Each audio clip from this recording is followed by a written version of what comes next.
Hi friends, ఇవాల్టి వీడియోలో పుదీనా చికెన్ కర్రీని ఎలా చేసుకోవాలో డీటెయిల్ రెసిపీ చూపిస్తాను. ఒక సబ్స్క్రైబర్ యూట్యూబ్ షార్ట్ వీడియోలో పోస్ట్ చేస్తే చేసిన తర్వాత పచ్చివాసన వస్తుందండి అని, మరొకరేమో ఫుల్ వీడియో చేయండి అని కామెంట్ చేశారు. అందుకని ఈ వీడియో పోస్ట్ చేస్తున్నాను. వీడియో డీటెయిల్గా చూపిస్తానండి. ముందుగా అరకిలో చికెన్ అయితే శుభ్రంగా వాష్ చేసి పక్కన పెట్టుకున్నాక చూపించిన మసాలాలన్నీ మంచినీళ్ళు పోసుకొని ఒక అరగంట అయితే నానబెట్టుకోండి. తర్వాత మిక్సీ జార్లోకి ఒక గుప్పెడంతా పుదీనాని తీసుకుంటే అందులో సగం కొత్తిమీర, ఒక 2 పచ్చిమిర్చి, అలానే మనం నానబెట్టుకున్న మసాలాలని వాటర్తో సహా వేసుకొని మెత్తని పేస్ట్ చేసుకొని పక్కన పెట్టుకోండి. ఇప్పుడు కర్రీ చేసుకోవడం కోసం అడుగు మందంగా ఉన్న బాండీ పెట్టుకొని పావు కప్పు ఆయిల్ వేసుకొని ఒక 2 బిర్యానీ ఆకు, 2 మీడియం సైజ్ ఆనియన్స్ చిన్న ముక్కలు కట్ చేసుకున్నవి, 3 పచ్చిమిర్చి చీలికలు వేసుకొని కొద్దిగా సాల్ట్ యాడ్ చేసుకొని సాఫ్ట్గా లైట్ బ్రౌన్ కలర్ వచ్చేంత వరకు వేయించుకోవాలి. కొద్దిగా సాల్ట్ యాడ్ చేసుకోవడం వల్ల ఆనియన్స్ అనేవి సాఫ్ట్గా కుక్ అవుతాయి, గ్రేవీ చక్కగా వస్తుంది. మీరు ఆనియన్స్ క్వాంటిటీ పెంచుకొని గ్రేవీ ఎక్కువ చేసుకోవాలి అనుకుంటే మాత్రం పుదీనా, కొత్తిమీర, మసాలాలు అన్నీ దానికి తగ్గట్టుగా ఎక్స్ట్రా వేసుకొని చేసుకుంటేనే కర్రీ బాగుంటుందండి. ఆనియన్స్ ఎక్కువ వేసుకొని మసాలాలు తక్కువ వేసుకున్న, పుదీనా తక్కువ వేసుకున్న స్వీట్గా వచ్చేస్తుంది.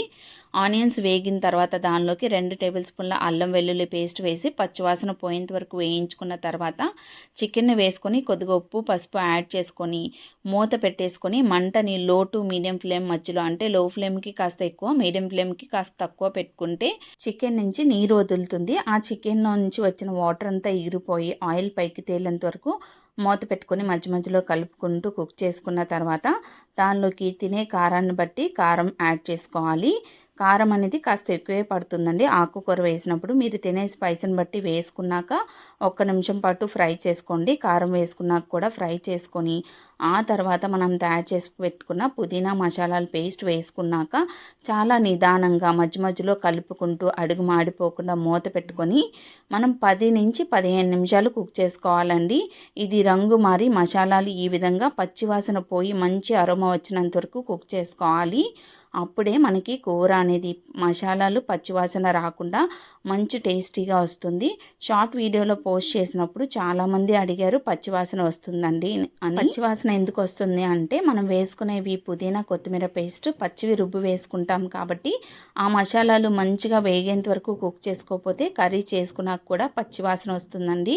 అలా కాకుండా ఆయిల్ పైకి తేలి పచ్చివాసన పోయేంత వరకు మసాలాలు అంటే పుదీనా, కొత్తిమీరని మంచిగా వేయించుకున్నాక మాత్రమే ధనియాల పొడి, జీలకర్ర పొడి, చికెన్ గరం మసాలా, పసుపు తగినంత వేసుకొని మరొక 2 నిమిషాలు మసాలాలు వేసాక వేయించుకున్నాక గ్రేవీకి తగినంత వాటర్, మరీ ఎక్కువ వాటర్ పడదండి, ఆల్రెడీ చికెన్ ఉడికి ఉంటుంది కాబట్టి సెమీ థిక్గా గ్రేవీ వచ్చినంత వరకు వాటర్ యాడ్ చేసుకొని తగినంత ఉప్పు వేసుకొని మూత పెట్టుకొని అడుగు మాడిపోకుండా మధ్య మధ్యలో కలుపుకుంటూ ఇలా గ్రేవీ అన్నది చక్కగా ఉడుకుతుంది చూసారా. ఇలా దగ్గర పడుతున్నప్పుడు మూత పెట్టుకొని మీడియం ఫ్లేమ్లో మధ్యలో కలుపుకుంటూ ఇలా ఆయిల్ పైకి తేలేంత వరకు కుక్ చేసుకొని స్టవ్ ఆఫ్ చేసుకొని పైన కొత్తిమీర చల్లేసుకోవటమే.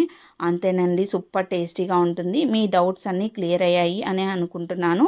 ఎవరైనా కొత్తవారైతే తప్పకుండా ట్రై చేయండి. ట్రై చేశాక నచ్చిందో లేదో కామెంట్ చేయండి.